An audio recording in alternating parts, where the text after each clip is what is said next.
Well, so far the government hasn't really given too much information of how it started or the number of people that might have caused these fires. But in a press conference yesterday, Evangelo Sipsas, the Minister of the Civil Protection Ministry, he specifically said that 667 wildfires were put throughout this period of 15 days of extreme heat that the country experienced. That is about 60 wildfires in a single day. And he specifically mentioned in that same press conference that a lot of those wildfires were, quote, by a human hand.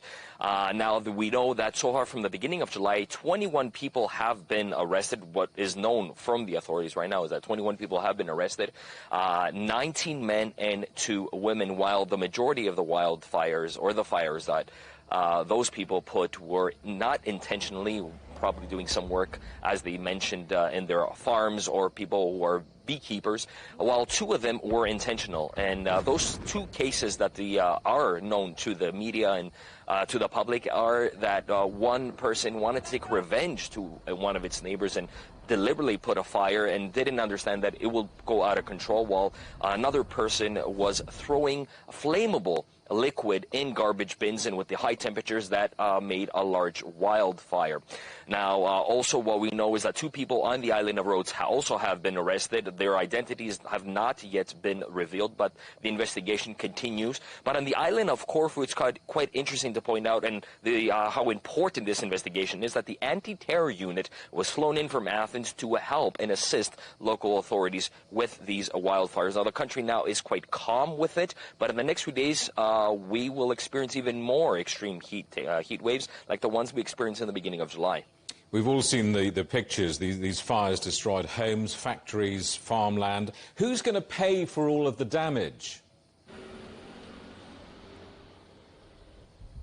Well, that is the $1 million question, let me say.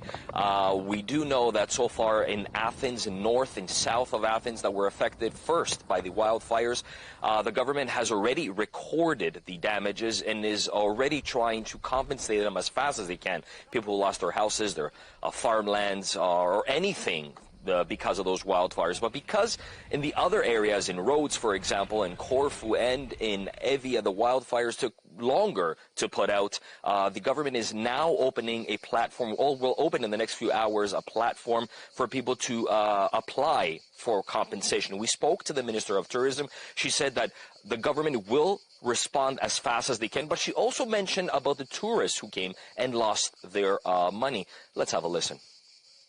We now have the know-how of how to also deal with this kind of situations. So we will be trying to create this program in order for the visitors who were not allowed to conclude their vacations to come back and use the voucher that they had for their vacation these days. And that's exactly what everybody's hoping right now, is that the government can do it as fast as they can compensate them as fast as they can, because unfortunately a lot of people lost a lot, their houses, their businesses, and it's not only people who lost their businesses, their houses, their farmland, but people who have migrated from the mainland of Greece to the island of Rhodes, for example, to work. Those people also need to be compensated. Now the question is, when will that happen and how fast will that happen?